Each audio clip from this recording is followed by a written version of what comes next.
असा पिठाचा गोळा घ्यायचा, पीठ घ्यायचं काढून आणि असा गोल गोल गोल उंडा बनवायचा. नमस्कार मंडळी, तुम्हा सर्वांचं आपल्या चॅनलमध्ये खूप खूप स्वागत आहे. तर आज मी बनवणार आहे महाराष्ट्रीयन चपाती. तर ती कशी बनवायची सांगते. पहिल्यांदा सुरुवातीला उंडा बनवून घेतला, नंतर थोडंसं लाटून घेऊ.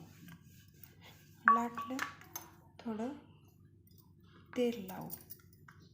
तेल लावलं की थोडं कोरडं पीठ टाकायचं, पुन्हा मधून दुमडायची, पुन्हा थोडं तेल लावा आणि नंतर थोडं पीठ टाका अजून, आणि पुन्हा त्रिकोणी केल्यासारखी अजून मधून दुमडा आणि पुन्हा अशी गोल फिरवा. गोल फिरवली की छान आकार द्यायला येतो गोल. आता पिठीमध्ये बुडवा, पिठात कोरड्या, आणि आता लाटायला घ्या. अशी फिरवत फिरवत लाटायची, म्हणजे एकाच ठिकाणी लाटत बसलं तर दुसऱ्या ठिकाणी कडक म्हणजे जाड होती. पिठी टाकून चिटकायले की पिठी टाकून लाटायची, चांगली गोल येईपर्यंत लाटायची. आणि जरी गोल नाही आली तरी प्रयत्न करायचा गोल यावी अशी.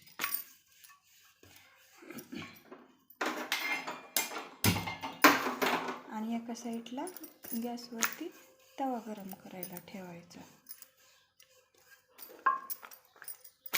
पलटून आलटून पलटून लाटून घ्यायची, म्हणजे सगळी सारखी चपाती होती. नाहीतर एका ठिकाणी जाड, एका ठिकाणी पातळ, मग ती भाजताना बी छान दिसत नाही आणि खाताना बी छान वाटत नाही. ही झाली आपली महाराष्ट्रीयन स्टाईल चपाती म्हणा किंवा काहीही म्हणा. आणि आमच्या इकडे मराठवाड्यामध्ये अशी मोठी चपाती बनवतात. पश्चिम महाराष्ट्रात छोट्या छोट्या बनवतात. आणि चपाती बनवायच्या वेगवेगळ्या पद्धती आहेत, मी तुम्हाला शेअर करेन तुमच्यासोबत. चला आता ही भाजून घेऊ. एका साईडला तवा गरम करायला ठेवला होता. आता हलका गरम झालाय, थोडं तेल टाकून घेते. उगं थोडं, म्हणजे चपाती तव्याला चिटकून बसत नाही. आता चपाती तव्यावरती टाकते. बघा किती छान दिसते. तवा भरून चपाती केली आज मी. अशी थोडी झाली की मग पलटून घ्यायची.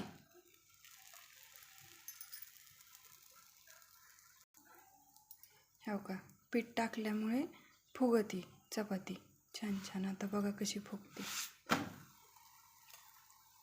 आणि हलकंसं थोडं थोडं तेल लावा किंवा तूप लावा, तुम्हाला जे आवडेल ते तुम्ही लावू शकता. पलटून घेऊन अजून लावा दुसऱ्या साईडने. उगं थोडं लावायचं. बघा आपली ही महाराष्ट्रीयन स्टाईल चपाती तयार आहे. फक्त आता चांगली भाजून घ्या. आपली चपाती हळूहळू भाजत आलेली आहे. आपली चपाती भाजली, किती छान आहे बघा. आणि एकदम मऊ लुसलुशीत, खूप छान लागते. तुम्ही एकदा नक्की करून बघा आणि मला कमेंटमध्ये सांगा. तर आता प्लेटमध्ये काढून घेते चपाती. बघा किती छान भाजते ना, किती मऊसूक आहे. गरम आहे खूप. बघा किती छान भाजली. आता अजून एक पिठाचा गोळा काढून घेते आणि असा गोल उंडा करायचा. उंडा करून घ्यायचा. आमच्या महाराष्ट्रात, मराठवाड्यात उंडा म्हणतात, चपातीचा उंडा. आणि आता ही दुसरी स्ट्रिक दाखवते चपाती फुगण्याची. थोडीशी लाटून घ्या. लाटून घेतल्यानंतर थोडंसं तेल टाका.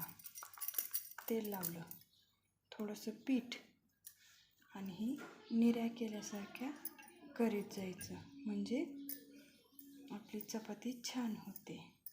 आता ही पूर्ण निऱ्या बंद करून तिथं चिटकवून घ्यायच्या आणि आता कोरडं पीठ लावून त्याला गोल गोल लाटून घ्या.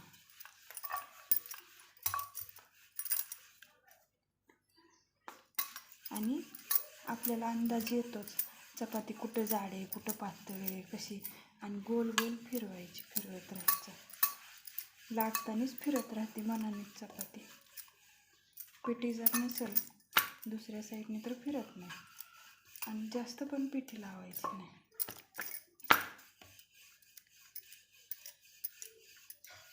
झाली आपली ही लाटून चपाती. आता भाजून दाखवते कशी फुगते ती, बघू काय होते. किती छान झाली बघा. तवा आपला गरम आहे, चपाती टाकून घेऊ.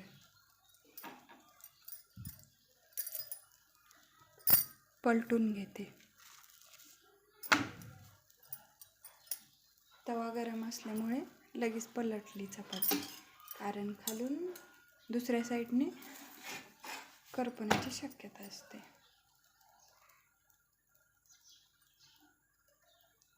हळूहळू चपाती फुगायला सुरुवात झाली.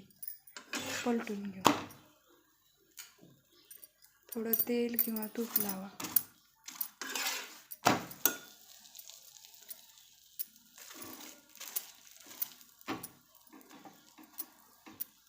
चपाती फुगत नसेल तर हाताने प्रेस करा, आपोआप फुगून जाईल.